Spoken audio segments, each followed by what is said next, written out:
Olá, pessoal, boa tarde. Vamos começar aí a nossa palestra com a doutora Lara para trazer um pouquinho de dicas sobre alimentação saudável. A gente só vai aguardar mais alguns minutinhos para que todos possam conectar e aí a gente inicia.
Enquanto o pessoal vai conectando, eu vou explicar um pouco para vocês como é que funciona essa ferramenta de webinar que a gente está utilizando, tá? Como vocês podem ver, tem um campo ao lado que fica já com uma caixinha para perguntas e respostas. É por lá que vocês vão fazer as perguntas para a doutora. O que eu vou pedir para vocês? A gente vai trabalhar com o seguinte formato: vão ser 30 minutinhos, de 30 a 40 minutos de apresentação, e o restante do tempo a gente vai deixar para perguntas. A doutora vai avisar vocês no final qual o momento para vocês começarem, o momento que a gente vai começar a responder. Mas conforme a apresentação, caso vocês já tenham alguma dúvida, vão mandando nas perguntas, eu já vou dando uma lida, e aí a gente seleciona e vai perguntando para a doutora nos últimos 15 minutinhos, tá bom? Então participem bastante, perguntem, esse momento aqui é para isso, é para vocês, é para ajudar todos nós aí nessa busca por uma vida mais saudável.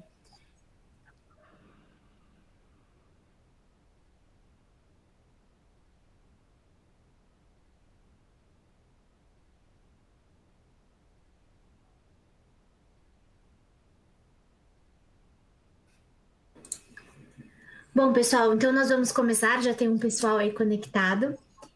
A Lara, ela é uma nutricionista que trabalha aí na clínica Aura Clara, que é uma parceira do Gympass. Então ela veio aqui com a gente para compartilhar um pouquinho com vocês quais são as melhores aí dicas de alimentação, de como a gente se manter saudável durante esse período de quarentena, em que a gente fica mais ansioso, acaba aí comendo um pouquinho mais. Então, como é que a gente age durante e também como é que vai ser, né? Como é que a gente segue essa alimentação para também depois. Lembrando também, só para falar um pouquinho do Gympass, o Gympass é um benefício novo que ele entrou no dia 15 aí para vocês da ANASP. A gente mandou um e-mail, então vocês devem ter recebido um e-mail informando um pouquinho mais sobre o benefício. Mas caso vocês queiram aderir, a gente está com uma promoção super bacana de 30 dias grátis para vocês conhecerem o benefício. E é só vocês acessarem o site da ANASP e ir na seção Clube de Benefícios. Lá já tem uma página explicando tudo sobre o Gympass, o que é o benefício, como vocês podem aderir. Mas uma coisa que é bacana explicar, basicamente o Gympass ele é uma plataforma digital que ele te conecta com parceiros para prática de atividade física, então academias, e aí quando a gente estiver com as academias abertas depois desse período de pandemia, para vocês irem presencialmente, e durante esse período as academias estão dando aulas online para que vocês possam treinar em casa, tanto em aulas em grupo, quanto sessões de personal trainer, aulas exclusivas aí que vocês podem realizar. Além disso, a gente tem um pilar, uma parceira com vários aplicativos para ajudar vocês a cuidar da saúde e do bem-estar. Então, a gente tem psicólogo, sessões de terapia, tanto terapias padrão como terapias holísticas. Então, enfim, explorem a plataforma. Ela é para vocês, é um benefício novo para vocês associados, então super bacana. E a Hora Clara é um dos parceiros do Gympass. Eles estão na plataforma também dando conteúdos ao vivo, como práticas de meditação, aula de yoga. E a doutora ela vai compartilhar um pouquinho. Quem quiser também, ela está atendendo online. Vocês podem aí também entrar em contato depois para poder tirar aí mais dúvidas e ter um atendimento mais personalizado para quem tiver interesse. Então, doutora, agora é com você. Fique à vontade aí para fazer a apresentação. E, pessoal, qualquer dúvida, lembrem de mandar nas perguntas. Obrigada.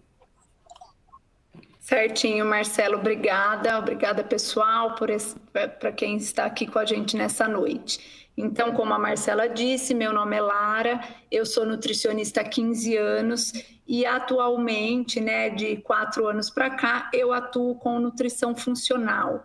Eu sou apaixonada por o que eu faço e principalmente por conseguir levar saúde às pessoas sem sofrimento, né? Então essa é a minha missão. Muitas vezes, quando uma pessoa me procura, um paciente com alguma que sabe que tem alguma restrição ou outra, já chega assim, né, meio cabisbaixo, achando que essa nutricionista vai tirar tudo, e não é bem assim.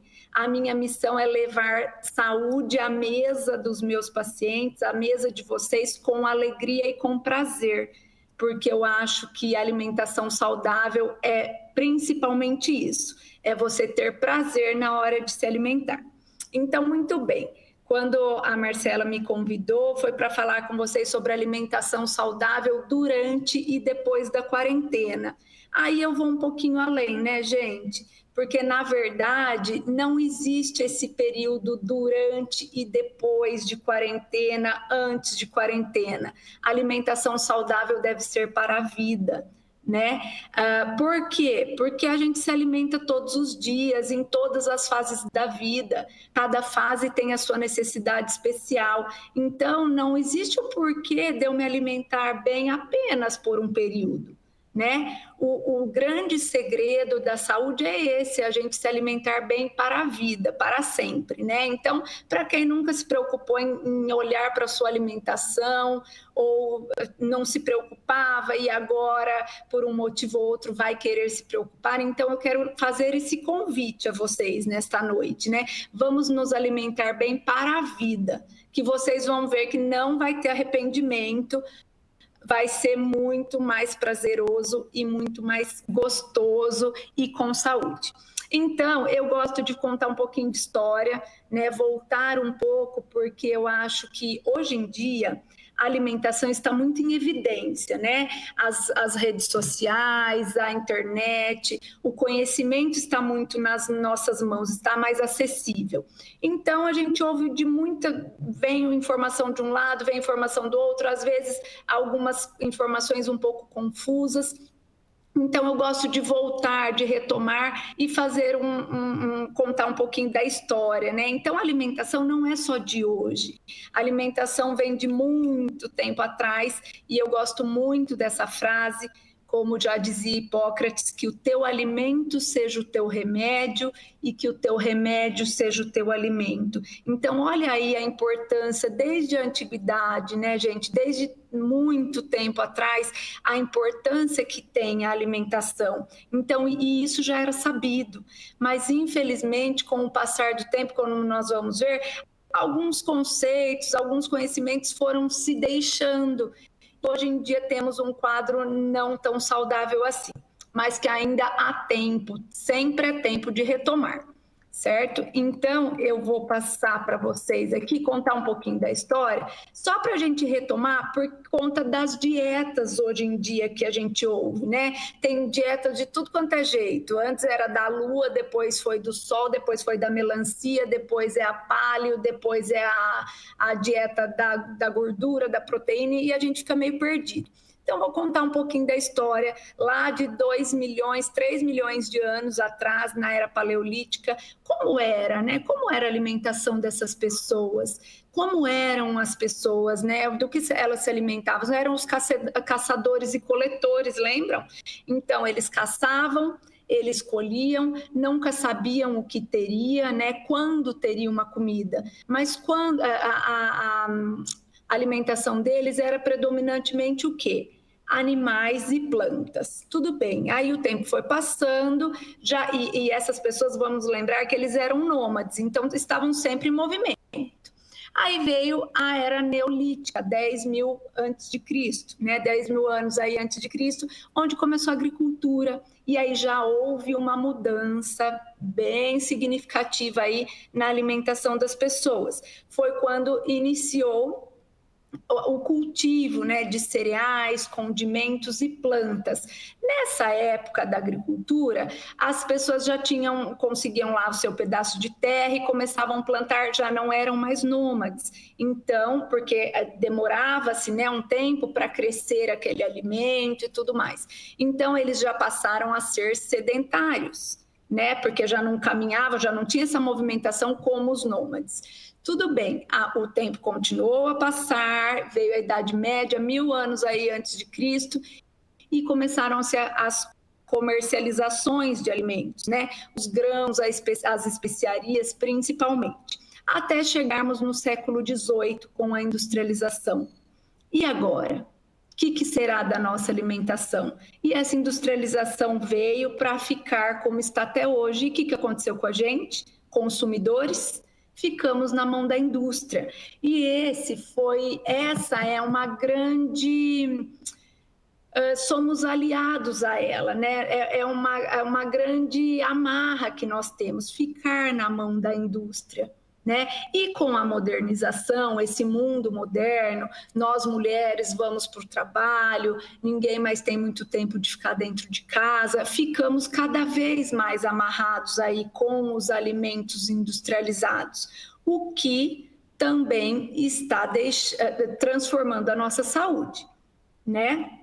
Então, o que eu quero, a grande mensagem que eu vou deixar aí ao longo da minha apresentação é sobre os alimentos industrializados, porque com a vinda deles, depois eu vou deixar no chat aqui algumas dicas de documentários que tem muito interessantes no Netflix sobre alimentação. E um deles é A Raiz do Problema. Depois vocês procurem lá, é A Raiz do Problema. E ele fala, ele vai em uma aldeia, né, de aborígenes, e que a alimentação era basicamente caçadores e coletores e alguns grãos. Ok, mas aí a indústria, eles não foram até a indústria, mas a indústria chegou até eles.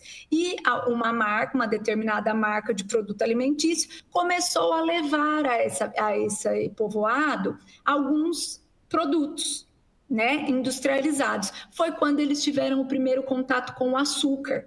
Então, açúcar, refrigerantes. E aí, uma dessas pessoas que é citada aí no documentário, ela relata que depois que esses produtos chegaram no povoado, eles começaram a adoecer.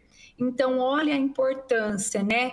Olha o caos que é esse fato de estarmos predominantemente hoje consumindo alimentos industrializados.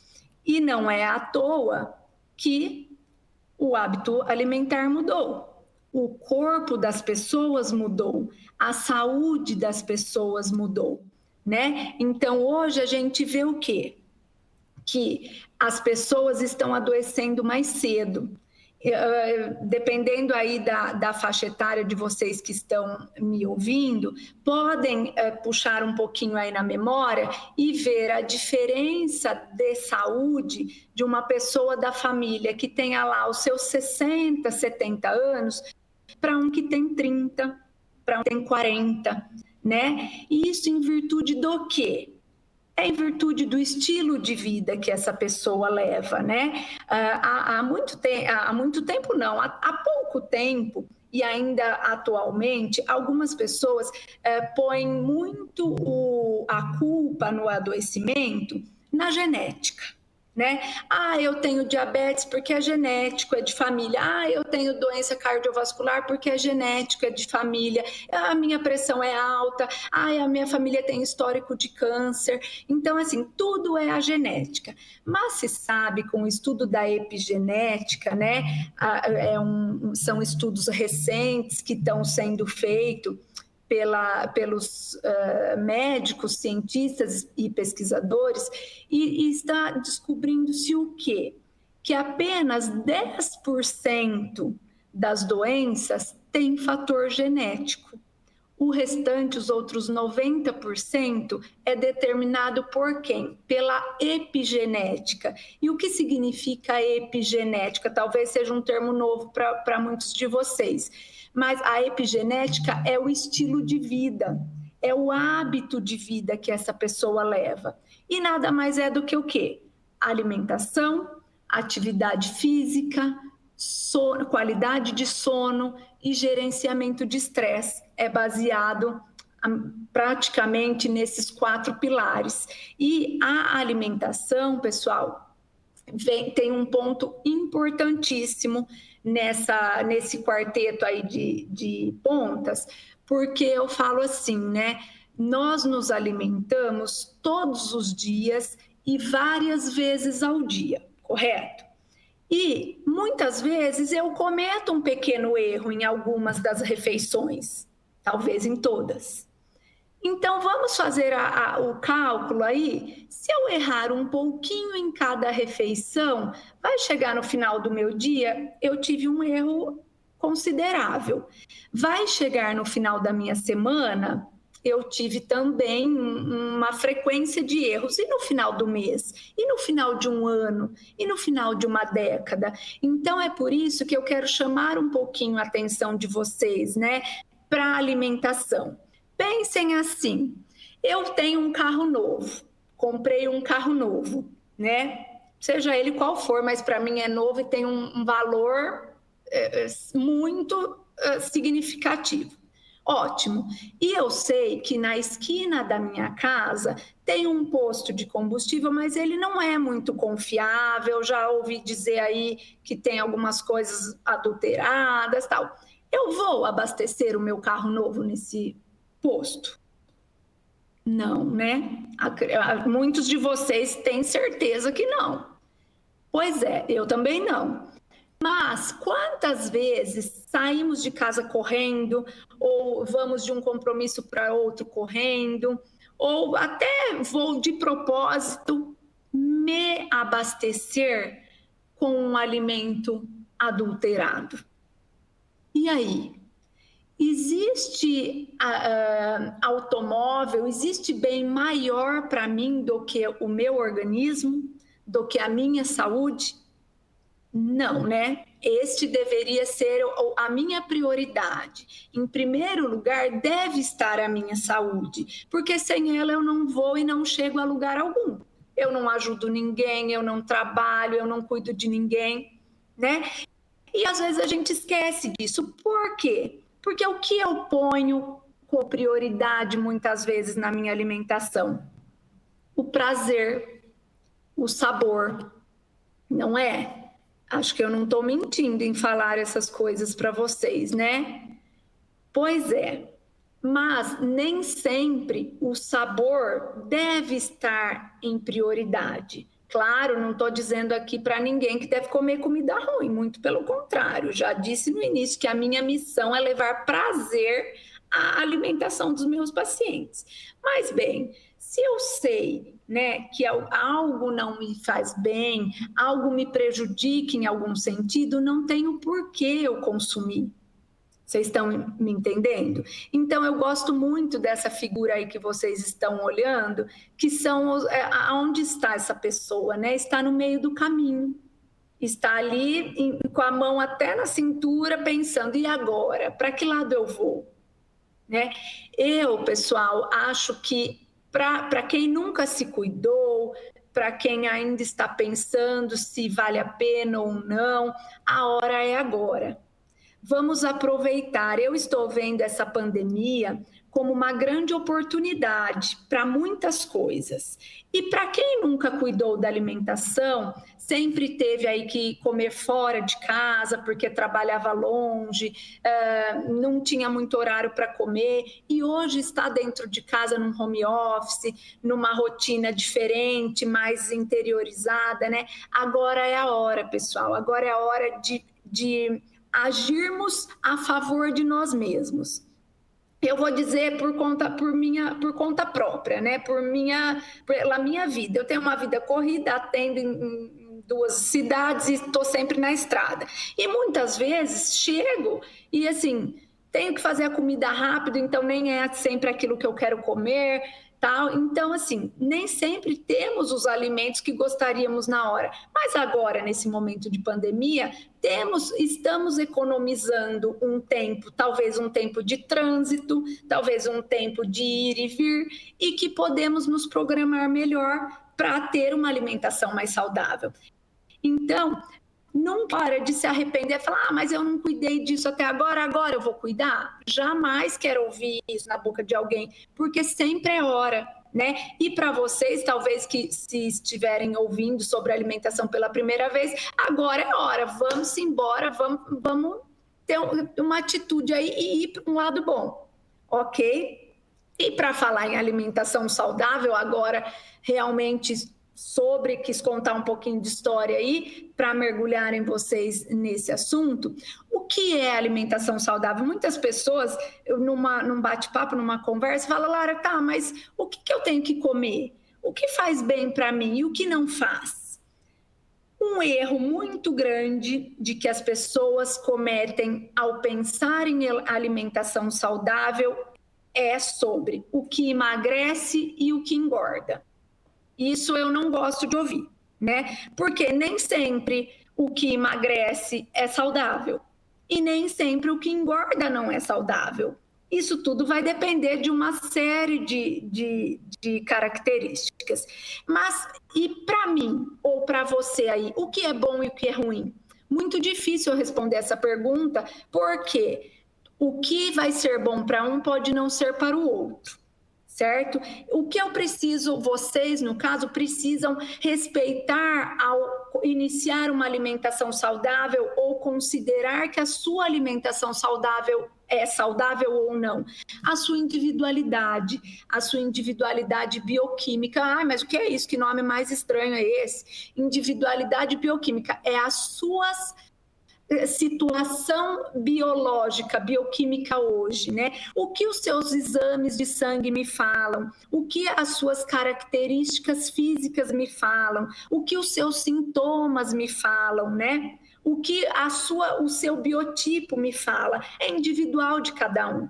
Uma família pode ter 3, 4, 5 pessoas, pode ter gêmeos. Eles não são iguais. A individualidade bioquímica é de cada um, né? De cada uma das pessoas. Então, aquela história de eu tirar uma dieta da internet e começar a fazer, eu e minha amiga junto, no mesmo dia, comendo tudo igualzinho. Tenho certeza que o resultado de uma não vai ser igual da outra.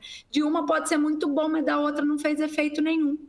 Certo? Então, tudo isso é em busca de saúde. A alimentação saudável deve te atingir em busca de saúde. Correto? Outro aspecto que é muito importante ter cuidado na hora de eu falar se minha alimentação é saudável ou não. O aspecto cultural. Pensem vocês, eu falar para uma pessoa lá do Nordeste não comer macaxeira, não comer farinha. O que ela vai fazer? Ela vai falar, minha filha, eu sinto muito, mas essa sua dieta para mim não é boa. E realmente temos que obedecer, né, os aspectos culturais de cada um. E os emocionais, principalmente, né? Quantas pessoas nessa quarentena estão aí com síndrome do pânico, crises de ansiedade? Também deve ser muito bem observado, avaliado e assim, determinado o que comer ou não nessas situações de transtornos emocionais. Porque nem sempre o que eu quero comer nessa hora é o que me faz bem. Só vou dar uma rápida faladinha aqui do doce, do açúcar. Muita gente ataca o doce nessa hora, não é mesmo? Porque está ansioso, porque está nervoso, porque está dentro de casa, porque quer sair, não pode, tá? E aí fala, ai, preciso comer açúcar. Será que é isso que meu corpo está pedindo agora? Infelizmente, não. Tá? Ele pode estar pedindo, mas uma pequena quantidade. Vou contar para vocês o que acontece quando eu tenho consumo excesso de açúcar. O açúcar ou carboidrato, porque no final de um alimento rico em carboidrato vira açúcar, o que acontece quando eu como? O açúcar é absorvido Lá no meu cérebro vai liberar endorfina, que é um neurotransmissor que vai liberar os hormônios de humor, né? A endorfina traz aquela sensação boa, que eu tô alegre, eu tô feliz. Muito bem. Liberando endorfina, na sequência é liberado serotonina, certo? Que também é um hormônio de prazer, certo? Aí eu fico, tem gente que fala, me dá um chocolate, que é a mesma coisa que eu tomar um Rivotril, que eu fico calma, fico feliz da vida. Ótimo, mas essa endorfina, a produção de endorfina, ela tem um limite. O meu cérebro não libera ela assim à torta direita. Ela tem um limite. Na hora que chegar nesse limite, o que vai acontecer? Eu vou sentir os efeitos contrários. Eu vou ficar deprimida, vai me dar aquela queda de energia, o meu humor vai mudar, eu vou ter aquele transtorno de humor assim, eu estava feliz, de repente fiquei triste. Entenderam? Isso é causado pelo excesso de açúcar. Então, quem está consumindo muito açúcar, muito carboidrato nesse período, não é legal. Outro ponto aí a ser observado para falar se a alimentação é saudável ou não, a sazonalidade. Quando eu digo sazonalidade, eu falo em sazonalidade, né, em épocas, tanto cronológica, da idade mesmo cronológica, como em temporal de estações do ano.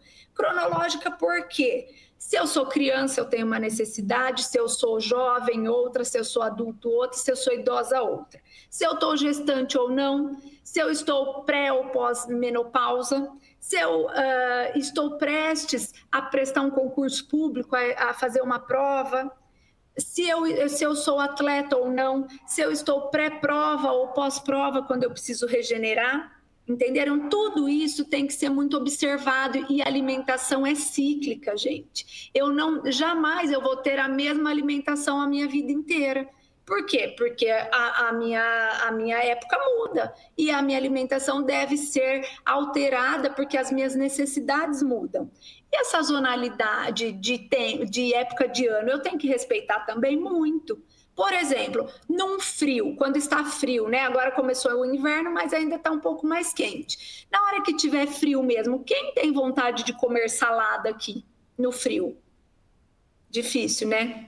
Mas e uma sopinha quentinha, um chazinho, um mingau, já é mais gostoso. E isso é o nosso organismo pedindo coisas mais quentes, porque eu preciso ter um controle de temperatura. A medicina chinesa, a alimentação ayurvédica, preza muito isso, a temperatura do clima, o dia, o sol e a noite, o que eu comer de dia, o que eu comer à noite, isso também a gente precisa observar. Muito bem. E agora, falando realmente em alimentos, aonde eu vou me deter hoje em alguns pilares, tá? Que não é essa ordem que eu coloquei aqui no slide, não é ordem de importância, não, muito pelo contrário, para mim é que todos são importantes. Então, vou começar pela procedência dos alimentos. Vocês precisam saber de onde vem o que vocês estão consumindo. Não é chegar no bar da esquina, pedir uma coxinha e pôr para dentro. Lembra do combustível adulterado?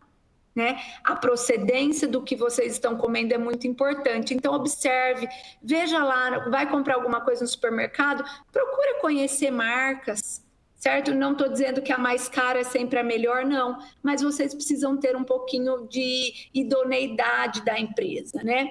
E contaminação? Você está falando de contaminação do quê, Lara? É micro-organismos? É o quê? Estou sim falando de micro-organismos também, mas aqui agora eu quero dar uma pausinha e falar de agrotóxicos. O Brasil é considerado um dos campeões em uso de agrotóxicos atualmente, certo? E isso é um problema gravíssimo. Temos dois tipos de agrotóxicos, vou falar. O agrotóxico sistêmico, que é aquele que é colocado no solo. Não existe solo hoje de plantação alguma que não é feito um tratamento, correto? E muitas vezes com agrotóxico, produto químico, e às vezes ainda existem fabricantes que ousam dizer que é um defensivo agrícola, né? Só da agrícola, porque da saúde, meu Deus, né? Então, tá, o que é um agrotóxico sistêmico? É aquele que está no solo. Por ele estar no solo, o alimento, aquela semente que foi colocada ali, vai se alimentar do quê? Dos nutrientes do solo. Então, ele se alimenta do agrotóxico. Então, ele é mais difícil de ser retirado desse alimento. E tem o agrotóxico externo, que é aquele que foi pulverizado na plantação. Existe sim a chance, grande chance do alimento absorver, mas a gente ainda com uma boa higienização consegue retirar determinadas partes. Os agrotóxicos, pessoal, para quem quiser dar uma pesquisada ainda mais, no site da Anvisa, eles têm um programa de resíduo, controle de resíduo de agrotóxicos nos alimentos. Então, é interessante vocês olharem lá, e lá vão ter dados sempre atualizados da quantidade, eles fazem pesquisas, né? Da quantidade de resíduo de agrotóxico encontrado nos alimentos. Então, vocês vão ver lá os campeões. Tomate, morango, pimentão, mamão, papaya, alface, pepino, cenoura, abacaxi, tá? Então, muito cuidado. Daí a importância de um produto orgânico. Comprar orgânico não é frescura, tá? É um cuidado que a gente tem que ter com a saúde. Devido aí assim, o grande uso dos agrotóxicos, alguns órgãos vêm pesquisados e saiu um estudo enorme, o maior estudo feito até hoje de autismo foi publicado em 2014, foi um estudo feito na Suécia com 2 milhões de pessoas. E viu-se que, para ver a prevalência de crianças com autismo, né, desenvolvimento de autismo em crianças, e viu-se que, diferente do que todos os estudos falavam, provavam até a época, de que 80% a 90% da prevalência do desenvolvimento de autismo em crianças era fator genético, viu-se que agora a epigenética, né, os fatores ambientais estão aí comparados com o fator genético, se não em maior grau. Então, pessoal, é muito visto não só pessoas que consomem diretamente o agrotóxico, mas famílias que moram em fazendas produtoras de tal alimento e utilizam agrotóxico. Trabalhadores que trabalham nessa agricultura. E aí vêm as doenças, não só o autismo, mas o câncer, doenças neurológicas estão muito associadas com o uso de agrotóxicos. Pois bem, método de cocção. Como eu cozinho esse alimento? Também isso vai determinar se eu tenho uma alimentação saudável ou não. Se eu cozinho um brócolis, por exemplo, na água até derreter, o que sobrou desse brócolis? Nada, praticamente. Por quê? Vitaminas e minerais são muito sensíveis a temperaturas, tanto altas como baixas. Então, muito cuidado. Nós temos principalmente os legumes, as verduras, né? Temos que fazer métodos de cocção que não deixem esse alimento mais pobre. Então, método de cocção a vapor, cozinhar no vapor, ou rapidamente, por exemplo, uma couve refogada, como é que eu faço? Rapidamente, põe na frigideira lá, põe e tira, porque senão eu vou perder os nutrientes. E congelamento, Lara, pode? Infelizmente, hoje em dia não temos mesmo tempo de ficar cozinhando tudo todo dia, toda hora. Então, algumas famílias utilizam do congelamento. Mas eu não vou mentir que o congelamento também, por ser um método de armazenamento a muito baixa temperatura, também faz com que algumas vitaminas e minerais são perdidas. Mas, se eu tomar os cuidados na hora de cozinhar, eu vou cozinhar no vapor, mas vou congelar. Tudo bem, eu não perdi tanto no vapor, então posso perder um pouquinho no congelamento, certo? E quantidade, vamos falar um pouquinho de quantidade de alimento que eu devo comer. É igual para todo mundo? Não, vai depender muito das minhas necessidades, do meu gasto calórico, tá? Mas muito mais de quantidade, pessoal, eu gosto de bater na qualidade. tá? Mas, por exemplo, agora estamos mais quietos em casa, tem pessoas que fazendo atividade em casa, ótimo, mas em menor intensidade. Então, eu posso continuar comendo a mesma quantidade que eu comia antes? Não, é preciso diminuir. Ok, mas como deve ser um prato de comida, então? O que deve ter mais nesse prato de comida? O meu prato de comida, ele deve ser balanceado, né, em nutrientes. E o que eu tenho que ter mais para eu ter saúde? Eu preciso ter fibras, pessoal. Eu preciso ter fibras, eu preciso ter alimentos frescos, né? Então, do que eu estou falando? De legumes e verduras. A base da nossa alimentação, o que deve dar volume no meu prato, são legumes e verduras. Por quê? Porque tem baixa densidade calórica, então isso não são legumes e verduras que vão me engordar. Correto? Não são legumes e verduras que vão alterar os meus exames de sangue, tá? Enquanto que proteínas e carboidratos, eu preciso ter uma quantidade moderada para a minha necessidade, ok? Em algumas refeições mais, em algumas refeições menos. Quero dizer aqui, fazer uma observação na proteína animal, pessoal. A proteína animal tem uma digestibilidade um pouco mais lenta que os outros nutrientes, carboidratos, tá? E as vitaminas e até as gorduras. Então, cuidado se vocês estão comendo muita carne no jantar, porque depois, logo em seguida, vai dormir. E muitas pessoas têm a qualidade de sono ruim devido à qualidade do jantar. Então, lembra que eu falei que tem o estresse, tem o sono, tem a atividade física e tem a alimentação?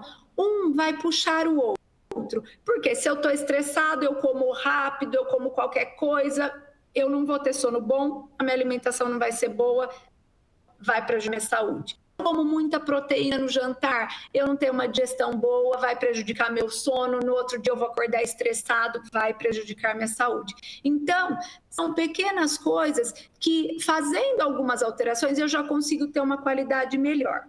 Muito bem. Hidratação. Quanto eu tenho que tomar de água? A água é 70% do nosso corpo, pessoal, é água. Olha que interessante.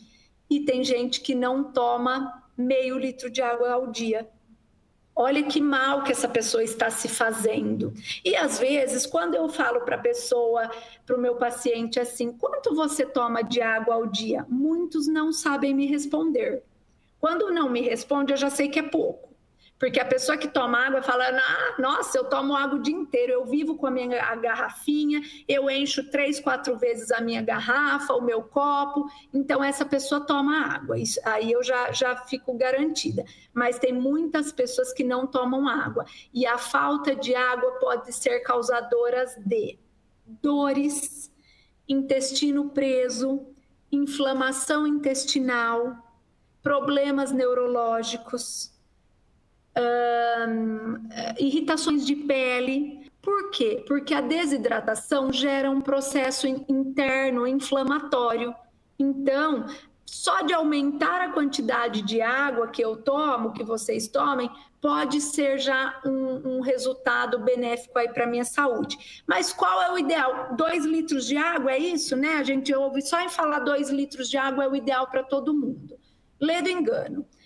Depois vocês fazem o cálculo aí, anota num papelzinho o ideal de água, a quantidade mínima de água que a gente precisa tomar ao dia também é individual. Então, quanto é? 30 ml de água para cada quilo de peso corporal. Então, se você pesa 50 quilos, 50 vezes 30. Se você pesa 60, 60 vezes 30. Essa é a quantidade em ml que você deve tomar de água. E aí você transforma em litros. Ah, mas eu não gosto de água. Eu posso tomar suco no lugar?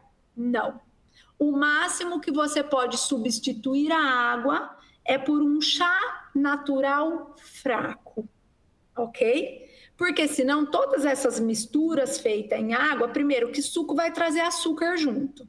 O chá traz ainda uma propriedade medicinal da planta, por isso tem que ser natural, para que a gente utilize mesmo a planta, com o cuidado de que essa planta não tenha sido cultivada com agrotóxico, ok?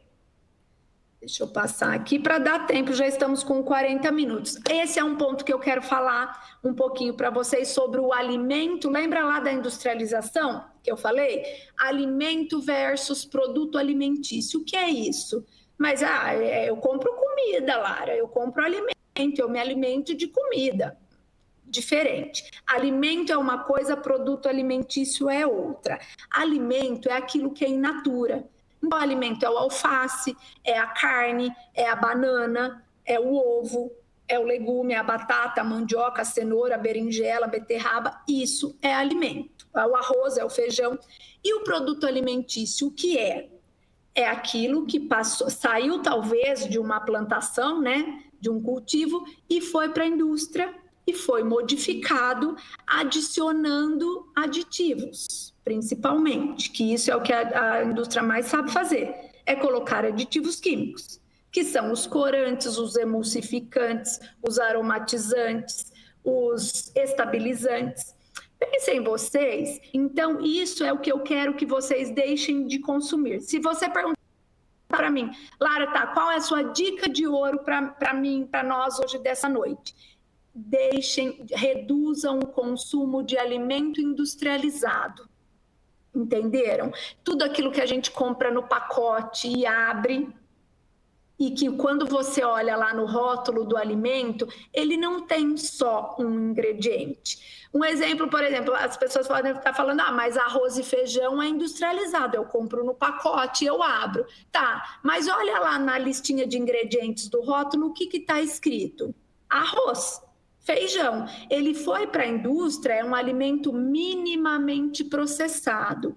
Ele foi para a indústria para sofrer ali uma limpeza, um empacotamento, é um mínimo processo, tá? Para a gente conseguir levar para casa e consumir. Agora, pensem, por exemplo, vou dizer aqui um produto que a gente dá, inclusive para crianças, hospitais oferecem aos seus pacientes, e para mim é um crime, é a gelatina.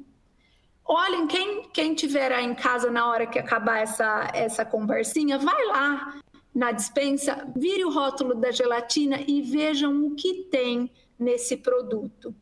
Ele tem gelatina, tem sal, tem açúcar, aí vai ter um monte de coisa lá que às vezes a gente nem enxerga. Estão em códigos, muitas vezes em números, que são os corantes, são os aromatizantes, são os conservantes.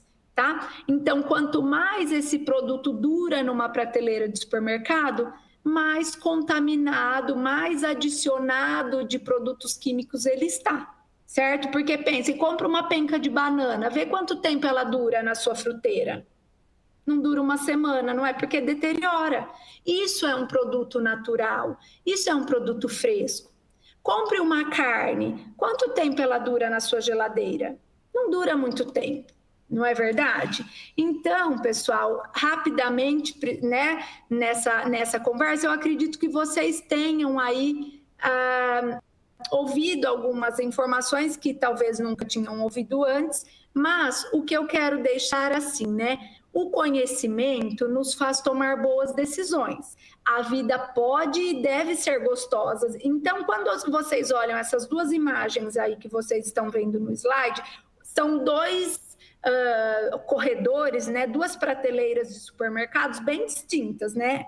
Elas nem estão perto, porque quem vai em uma quase que não vai na outra, né? Então vamos valorizar mais essa prateleira, essa área do supermercado, da feira, né, onde tem os alimentos frescos. Vamos trazer isso para a nossa vida, para a nossa família. Muitas de vocês que estão aí me ouvindo agora são formadores de opinião da sua família ou de um grupo de amigos ou da sua equipe de trabalho.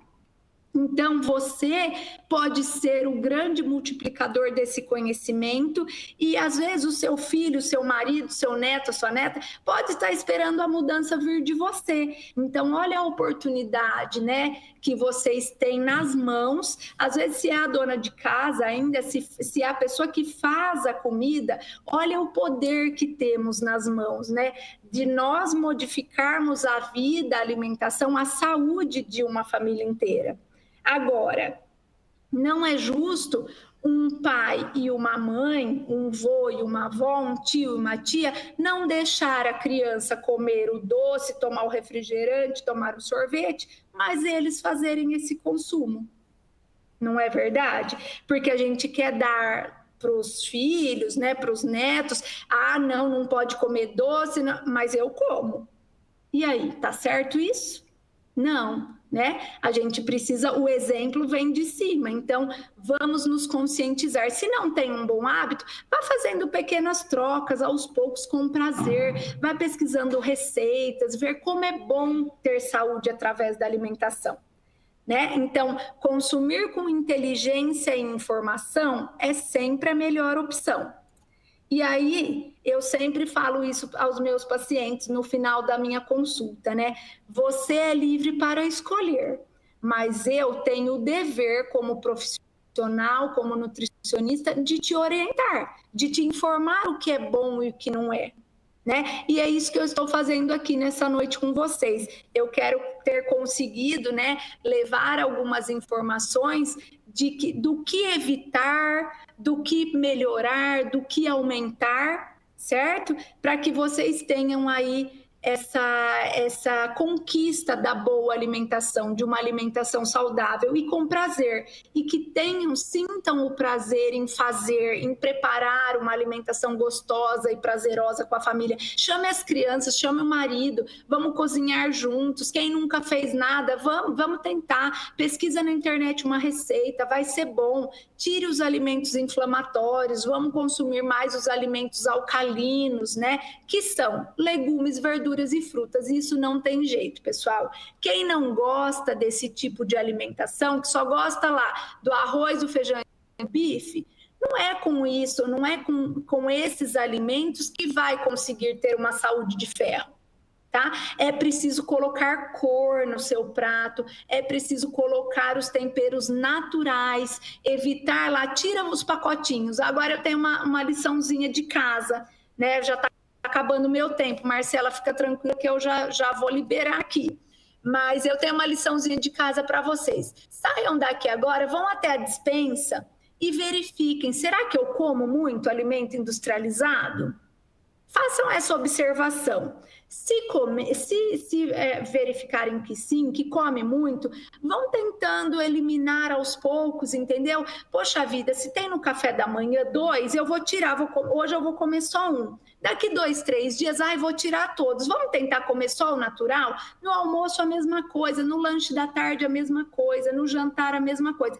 Com isso, vocês vão modificando a qualidade do seu alimento, que é o mais importante. Modificando a qualidade, não tenho por que eu me preocupar com quantidade. Tá joia? Então, eu agradeço muito a participação de todos vocês, de estarem aqui me ouvindo. Tenha aqui o meu contato.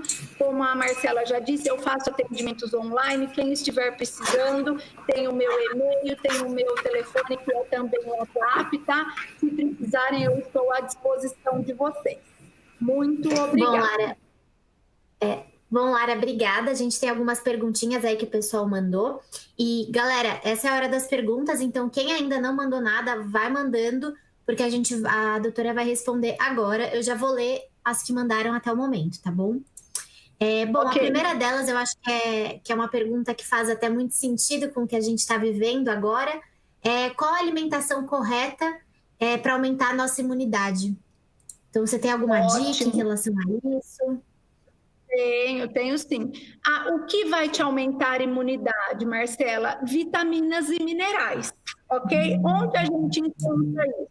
Nos alimentos frescos, in natura. Então, são as frutas ricas em vitamina C, principalmente, tá?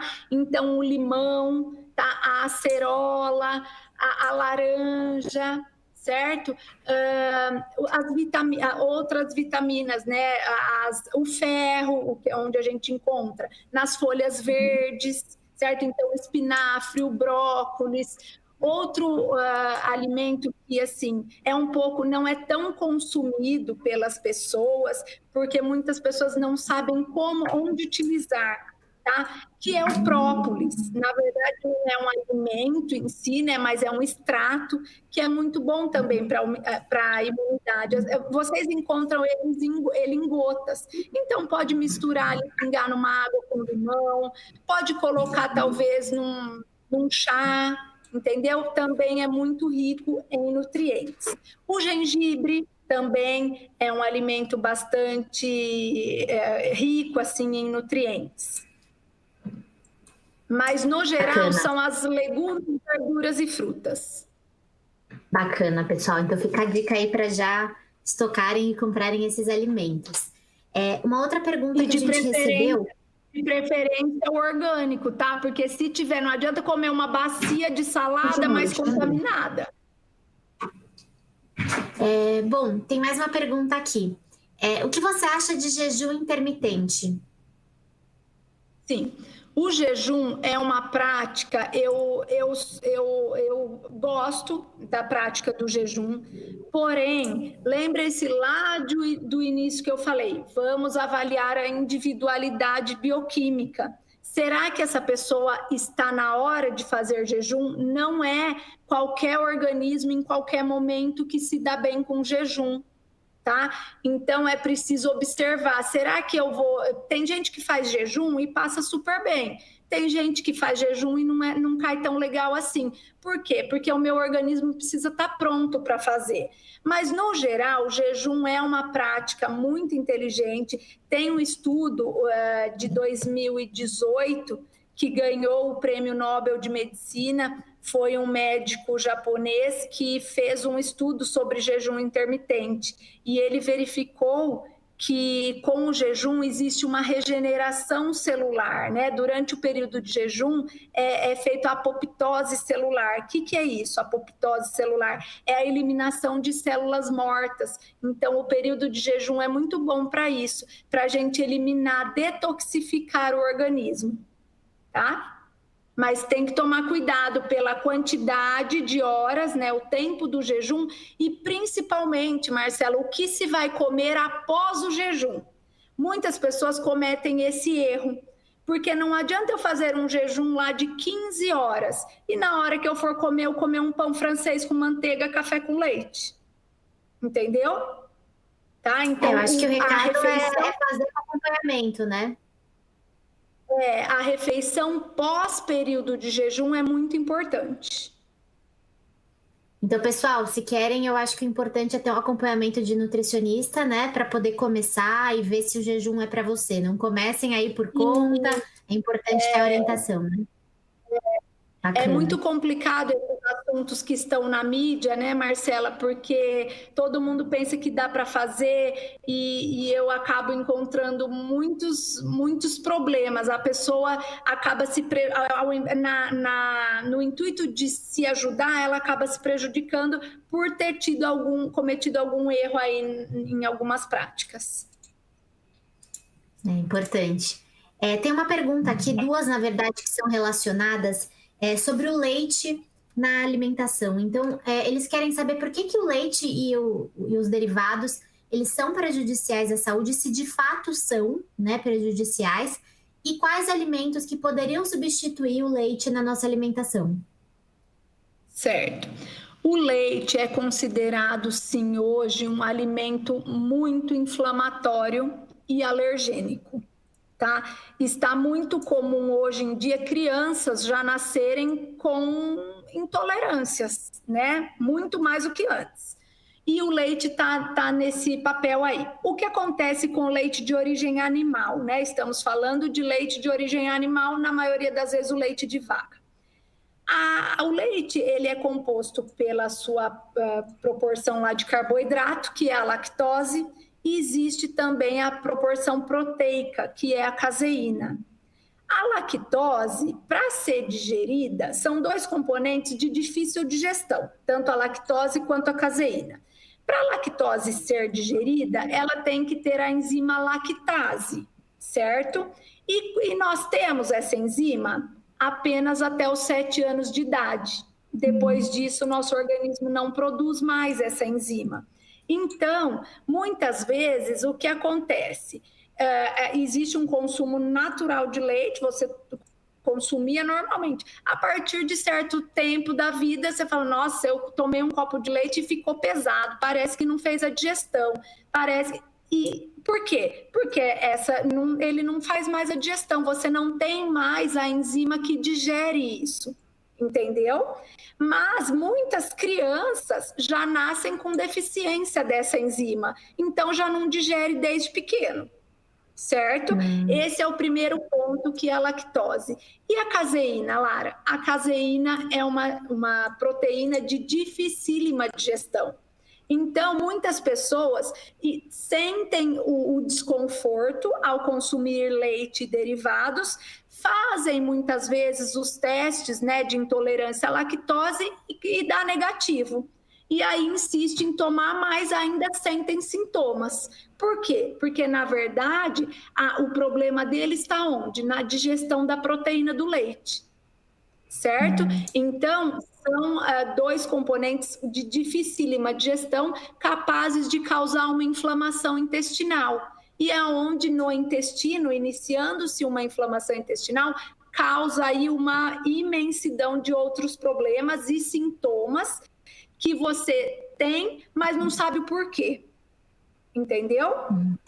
Entendi. Então, assim, o leite é um alimento que está muito complicado de se consumir hoje em dia, também pela qualidade do leite, né, Marcela? Porque, na verdade, o que a gente toma na caixinha hoje é bem diferente do leite que saiu lá da vaca, certo?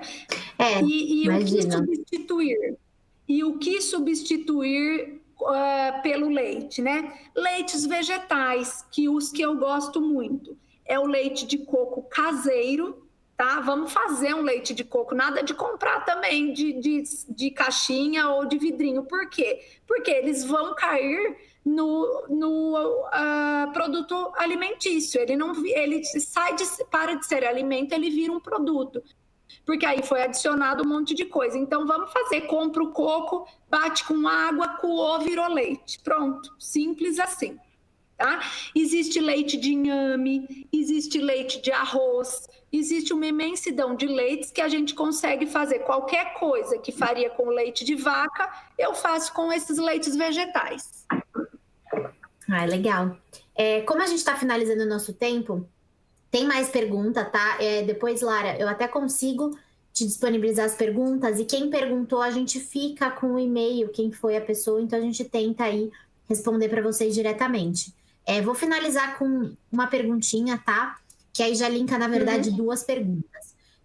Você falou um pouco da vontade de doce, né? Enfim, e o pessoal tá perguntando aqui, o que a gente pode, né, comer depois das refeições que tira essa vontade de doce, ou que maneiras que a gente consegue balizar essa vontade, né? Quais seriam os substitutos? E se as frutas são uma boa opção para comer depois de refeição também? Tá. A vontade de doce, como você disse, né? Vontade. A vontade está onde? Na cabeça, né? E essa é uma das grandes questões que a gente tem que saber lidar. Porque se eu fizer todas as minhas vontades, meu Deus, né? Nós não podemos. Em algum momento a gente precisa brecar essas vontades aí. Então, vamos sim substituir, mas eu tenho que me segurar também, certas vezes. Não é porque eu tô com vontade que eu vou comer, certo? Então, uma das coisas que eu gosto, que eu oriento os meus pacientes, uma fruta, né? Vamos dizer assim, pega a banana, pega meia banana, não precisa pegar a banana inteira, grelha ela numa frigideira com um pouquinho de óleo de coco. Eu só dou uma pinceladinha assim de óleo de coco, corta a banana assim de comprido, sabe? E coloca as fatias e põe um pouquinho de canela. É uma boa opção. O chocolate, 75%. Tem aqueles viciados em chocolate que não abrem mão do chocolate. Porque o açúcar é viciante. E o Marcela, tem pessoas que falam, eu brinco que tem que segurar a vontade, mas eu sei, o açúcar, tem um estudo que fala que colocaram 2 ratinhos com açúcar e cocaína. Sabe para onde eles foram? Para o açúcar. Nossa. Tá? ele é mais neurotóxico do que a cocaína, tá? Lógico que o efeito é diferente, mas em efeito de viciar, assim, ele é muito, as pessoas são muito dependentes dele, em virtude da cascata hormonal que ele gera, né? Então, sim. Mas vamos substituir por uma fruta, mas uma pequena quantidade de fruta, tá? Não é encher o potinho, não. Vamos, então, se é banana, vamos pôr meia banana e pôr uma canela, vamos pegar um chocolate 75% cacau e um outro segredo, não adianta colocar e engolir, porque muitas pessoas fazem isso, coloca na boca e engole, não, você precisa deixar o alimento, para que essa vontade passe, você precisa deixar o alimento em contato com a sua papila gustativa, tá? Para que ela mande a mensagem para o seu cérebro de que você já comeu. Porque senão você vai comendo um doce atrás do outro, um doce atrás do outro. O que acontece com a caixa de bis, por exemplo? Abre uma caixa de bis, vê se você come um só. Não. Por quê? Não. Você vai comendo rápido, um atrás do outro. Agora, faça um teste. Pega um chocolate amargo, 75%, um quadradinho pequeno. Coloque na língua e espere derreter. Ele vai demorar aí 1 minuto, 1 minuto e meio para derreter. Acabou sua vontade de comer doce. Por quê? Porque ele não tem tanto açúcar, mas ele ainda é doce. Então, te satisfaz e é o tempo que você deixa ele ali alimentando, né? Saciando as suas papilas. Certo? Legal. E a fruta é uma boa opção, então, para dar essa... para tirar essa vontade depois do almoço? Para dar uma enganadinha aí na vontade de comer doce. Tomar um pouquinho de cuidado, que tem algumas frutas que têm alta concentração de açúcar da fruta, né, que é a frutose, mas é muito alta concentração. Então, por exemplo, manga, abacaxi, uva... Tá?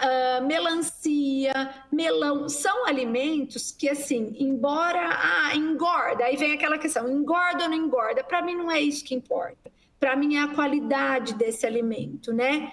Então, tem uma alta biodisponibilidade do açúcar, porque a frutose, que é o açúcar da fruta, ele não deixa de ser um açúcar simples, entendeu, Marcela? Então, do jeito que a gente consome, ele é absorvido. Tá? E algumas frutas têm um pouco menos de fibra, porque o que segura a absorção desse açúcar na fruta são as fibras. E algumas frutas são um pouco menos ricas em fibra, o que faz com que a gente absorva mais rápido. Tá? Tá. Bacana. Bom, gostaria muito de te agradecer. O pessoal aqui mandou muita pergunta. A gente poderia ficar aí até amanhã, mas infelizmente nosso tempo acabou. Pessoal, eu vou salvar essas perguntas que vocês mandaram e a gente tem aí o e-mail de vocês, a gente consegue fazer essa dinâmica de mandar, a doutora responde pra gente e como se a gente consegue enviar para vocês também aí, para não deixar vocês sem resposta. Obrigada, agradeço a participação de todo mundo, agradeço a interação e agradeço principalmente a você, Lara, por esse tempo aí dedicado. O pessoal também mandou aqui muitas mensagens elogiando a palestra. Eu gostei bastante também. Anotei até algumas coisas aqui para levar para o meu dia a dia. Então, obrigada. Se você quiser se despedir do pessoal, nessa última tela tá os contatos dela, tá, pessoal? Então, quem tiver interesse, quem quiser mandar um e-mail com alguma dúvida, quem quiser também agendar alguma consulta, façam isso. Acho que é um caminho para começar e a gente aprender. Então, obrigada aí pelo seu tempo. Obrigada, eu que agradeço o convite, agradeço a participação aí de todos vocês e vou fazer aí o possível para responder todas as perguntas, né? E o que eu desejo a vocês, pessoal, é cuidado, né? Cuidado com a boa alimentação, porque assim, quando vocês iniciarem a se alimentar, a ter esse cuidado, vocês vão ver o quão gratificante é e resultados que às vezes, sintomas que vocês sintam, que vocês nunca imaginaram que fossem por conta de algum alimento, tá? E quando acontece essa mudança, você fala, poxa vida, olha, aquilo que eu tinha eu não tenho mais, olha, eu era assim, agora eu não sou mais, tá? E isso são sintomas não só físicos, não. sintomas neurológicos também. A alimentação tem muito a ver com o comportamento, tá? Então, assim, eu faço esse convite, tentem pelo menos, né? Façam essa mudança, porque é para o seu bem, e talvez até do próximo que está esperando vocês a começarem. Tá bom? Então, eu agradeço muito o convite e se o que precisarem, estou aí com os meus contatos, podem me chamar que eu ajudo vocês. Muito obrigada, viu, Marcela? Obrigada a vocês, obrigada, pessoal. Obrigada por todos terem participado bastante. Tchau, tchau. Tchau.